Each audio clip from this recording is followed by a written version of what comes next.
So guys, in this next news story, a crime gang responsible for the biggest gun-running plot ever encountered by UK law enforcement operated its main stash house from a plush Ancoats residential development. A property at the Ancoats Marina was rented out to store guns, ammunition, drugs and vast amounts of cash. Adrian Gonzalez, is 33, was the man in charge of the stash house and has now been jailed for 25 years. The gang's other ringleader, Omar Malik, was previously jailed for 38 years, while 4 other conspirators were also handed lengthy prison sentences. A judge at Manchester Crown Court said the gang were responsible for the criminality on an exceptional scale. They were behind the supply of cocaine worth £70 million and sold 48 Skorpion machine pistols to other gangs across the UK and Ireland. The trade in guns and ammunition, Mr. Gonzalez was described by an expert in this field as being amongst the very highest level of criminal firearm trafficking ever encountered by law enforcement in the United Kingdom, the judge, John Potter, stated.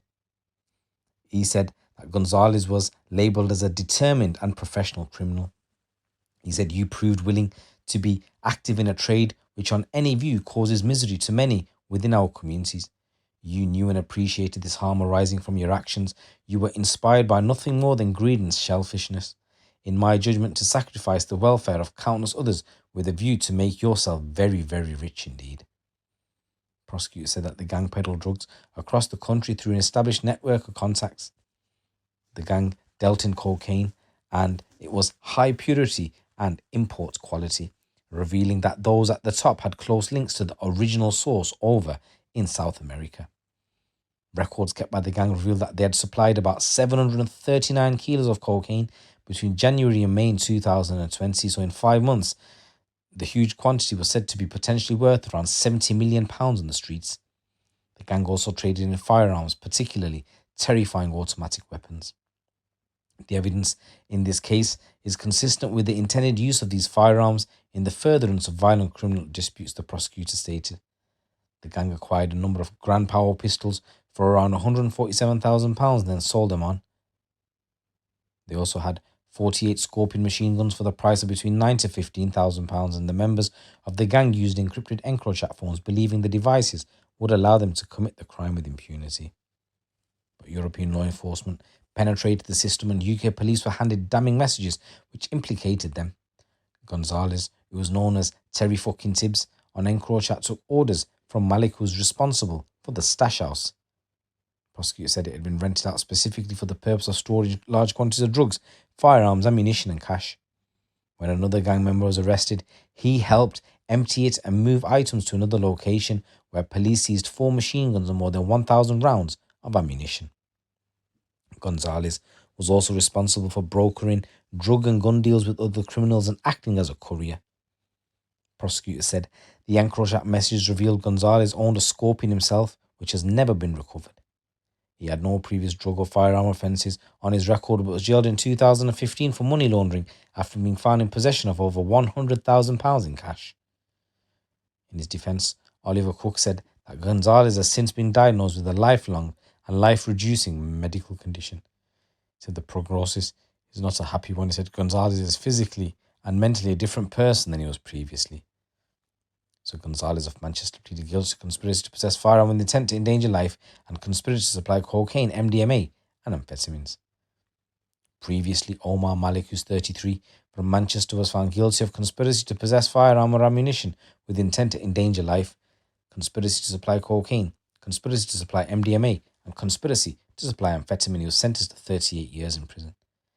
Daniel Gibbons, is 39, of Stockport, was found guilty of conspiracy to possess a firearm and ammunition with intent to endanger life, conspiracy to supply cocaine and conspiracy to supply amphetamine. He was found not guilty of conspiracy to supply MDMA and he was sentenced to 28 years.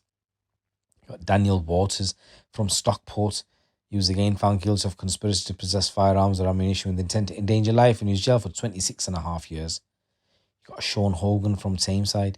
He's 40 years old, found guilty of conspiracy to supply firearms and ammunition with intent to endanger life and guilty of being concerned in the supply of cocaine and ketamine. He was sentenced to 24 years in prison. Andrew Coney, who's 39, of Alderley Edge, he was found guilty of conspiracy to possess firearms and ammunition with intent to endanger life and conspiracy to supply cocaine.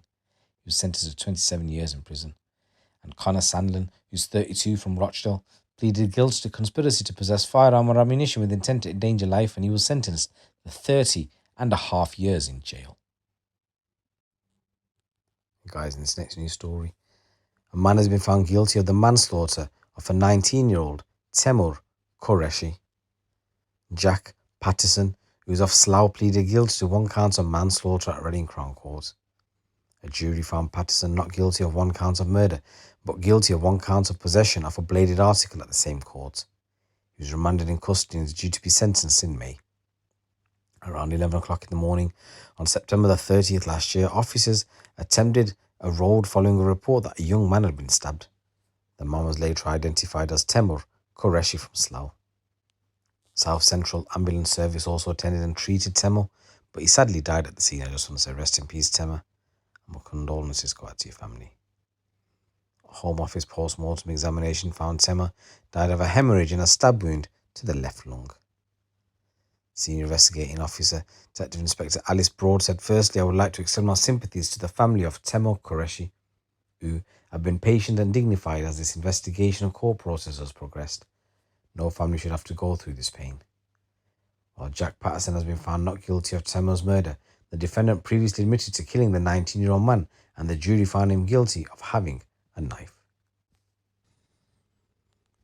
During the case, the prosecutor, who was addressing the juror, stated the defendant specifically targeted Mr. Qureshi and had followed him to a place where he could attack him.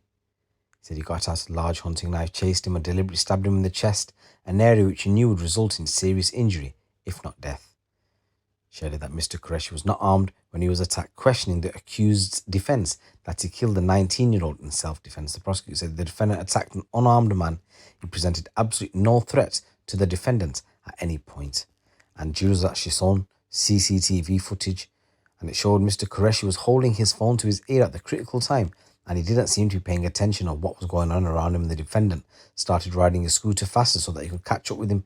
He overtook him on the grass and attacked Mr. Qureshi.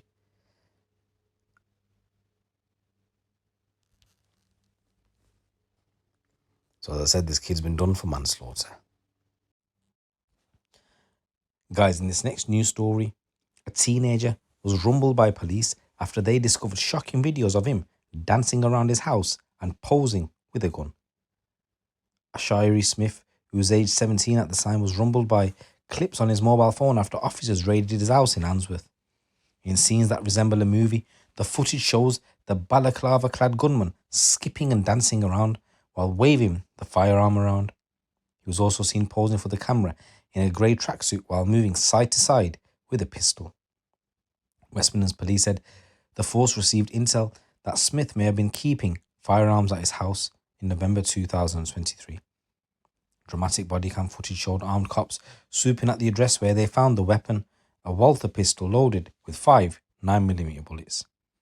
Smith, who was 18, was arrested, and officers later found the incriminating videos on his mobile phone.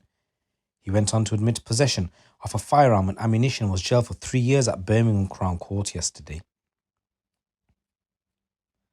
Detective Constable James Cox from the Regional Organised Crime Unit for the West Midlands said Ashiri Smith is well known to police and has links to gangs. The videos we recovered from his phone after his arrest showed just how much he relished in that lifestyle, and it's believed he filmed them to boast to his friends and associates about his access to firearms, he added. He said that criminal lifestyle has resulted in our officers forcing their way into his home in the middle of the night and him being arrested at gunpoint. He said, "I'd urge anyone tempted by that lifestyle to pause and think of the implications for them and their loved ones.